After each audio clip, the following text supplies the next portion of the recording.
Hello, Sal Hennig here. If your glass is half empty, you better fill it up before this episode.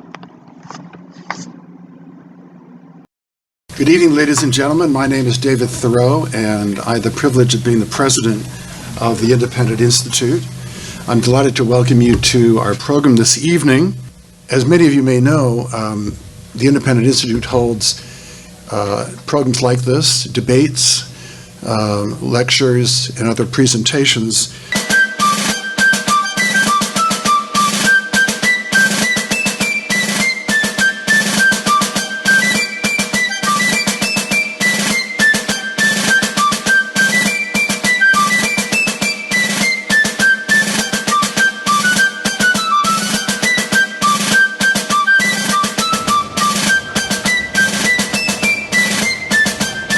There are two facilities in the nation that make armored tracked combat vehicles. One company in the state of Ohio. Every other tracked armored vehicle used by soldiers and Marines is built here in Pennsylvania. The winding down of the war in Iraq, and as combat operations are scheduled to ramp down in Afghanistan, that's a significant issue. In terms of cuts in defense spending, we're looking at a planned shutdown of the Bradley assembly line for 3 years, starting in mid-2014. The people who build those have very specific skill sets that you don't find in the civilian market. For example, ballistic armor welding. You don't go to school for that. You come into the trade and you learn it. When we have cuts in defense spending, it's not just that dollar figure that you're going to save by shutting down the line, but what are the associated costs? The cost to restart that line, the cost to retrain those ballistic armor welders. And you have to take all of that account in order to reach the true number that you're looking at when you talk about shutting a line down. If this production break happens, the impacts could potentially be up to 7,000 jobs lost across 44 states. It's real people, it's real lives, and a lot of it is small business. We have never, we would never ask to build stuff that the military doesn't need just to protect jobs. We are asking them to retrofit vehicles that they've already identified their own stated need, just pull that forward in time so we can do the work during that shutdown and thereby keep that production line warm, keep those skill sets in place, the employees in place. Alright, so before we continue our reaction videos, I got the Ultimate Warrior t-shirt. My mama bought it for me. And I'm very happy for it. And I just want to get everybody to shout out who is a big fan of the Ultimate Warriors. Rest in peace. And I'll see you on the next reaction video. We got the poster as an award from BAE for on-time delivery and quality of parts. I am sending Congress a budget that rebuilds the military and calls for one of the largest increases in national defense spending in American history.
Mathman, your mission is to decide if the forthcoming statements are true or false.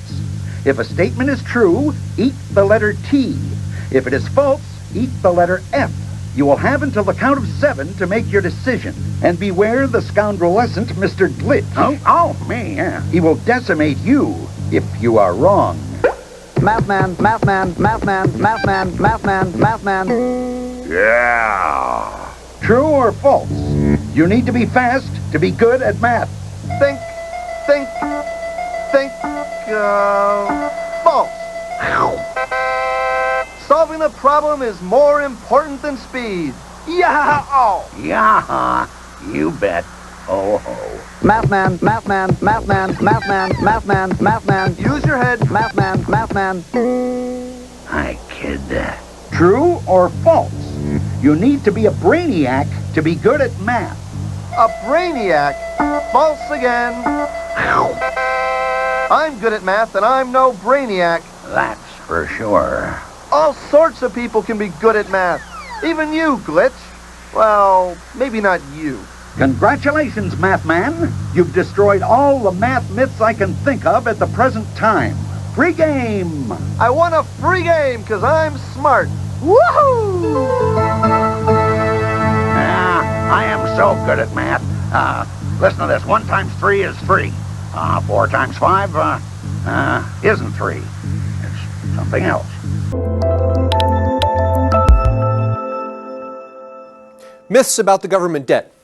Myth number 1, the government owes $20 trillion. To spend $20 trillion, you have to go to every country in Europe, visit every town, in every town go to every store, in every store, look on every shelf and buy everything.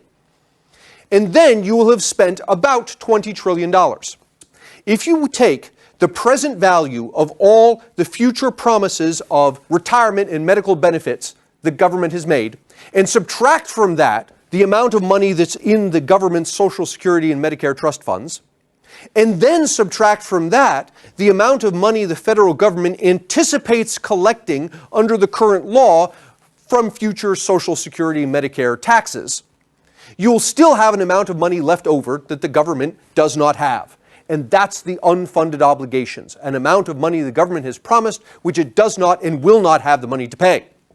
Estimates of unfunded obligations vary from the astronomical to the unbelievable.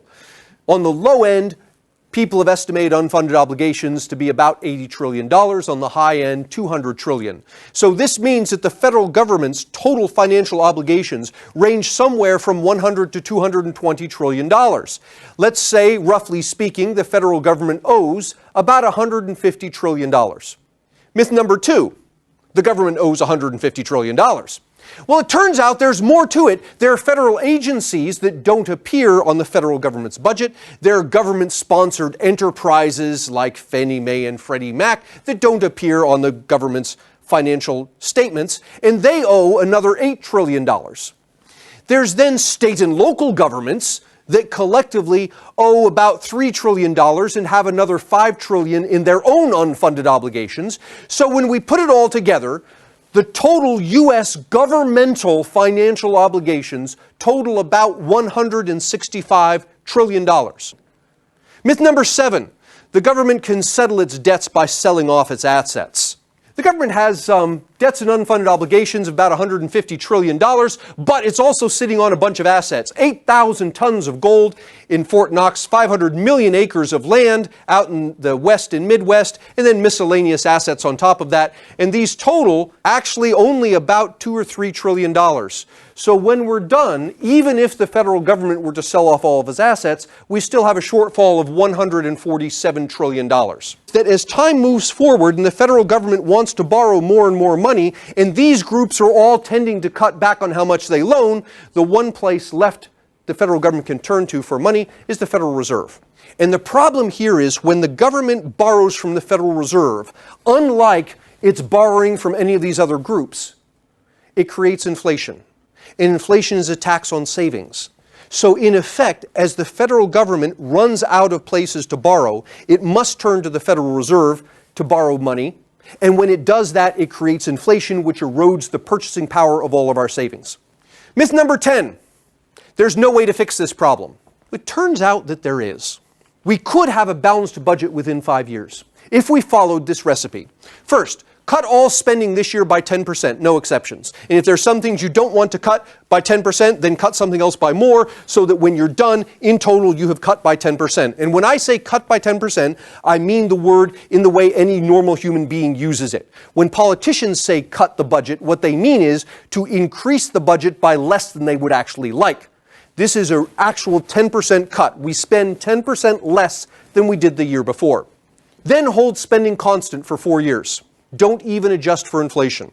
What happens over these 4 years is, as the government holds its spending constant, the economy continues to grow. And at the end of the 5th year, the economy is now large enough that it can support the government that exists. At the end of the 5th year, we'll have our first balanced budget.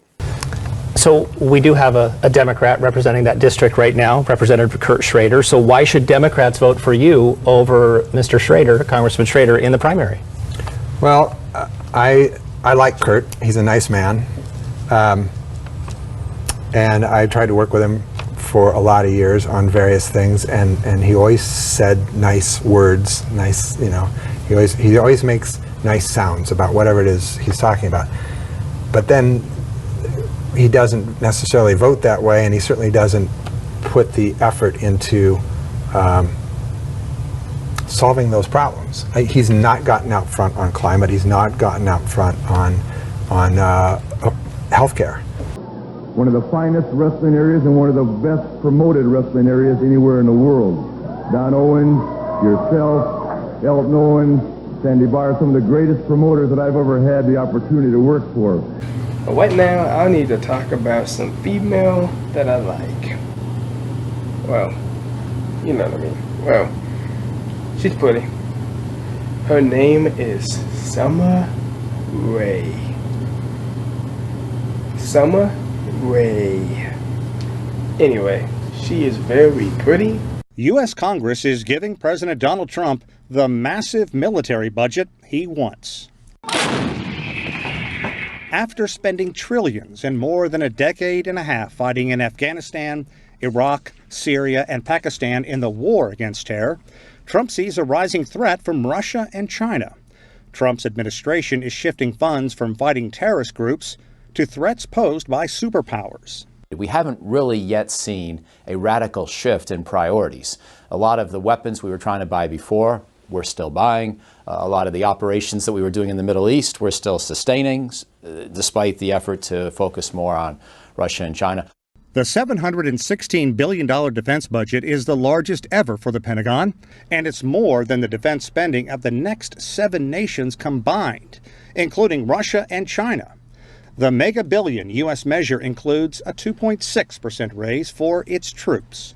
It may not sound like a lot, but it's the largest pay hike for them in 9 years. We are going to have the Space Force.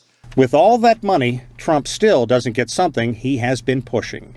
He not only wants to make America great on Earth, he wants to do that in space. When it comes to defending America, it is not enough to merely have an American presence in space. We must have American dominance in space. Introducing first, from Gilbertown, Alabama, she is the Diamond Division Champion, AQA! So Brad,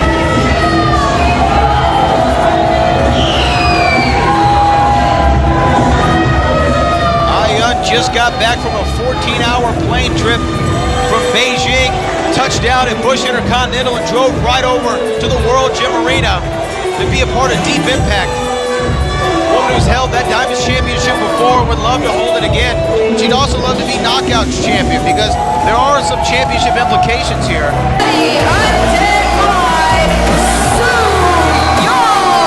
Tomorrow night at Slammiversary, Sue Young and Jessica Havoc will be a part of the four-way monster. Well, wait a second here. There has been a little bit of tension, Scott, between Sue Young and Havoc. Father James Mitchell's not here. He's planning for tomorrow's Monster Ball. Sue just sent Havoc to the back.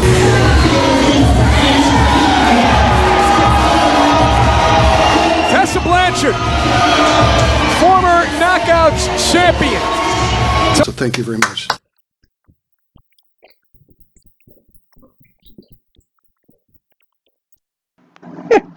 Oh, don't stress yourself out over all this debt and such, but what do you think about the military spending? Is it just right?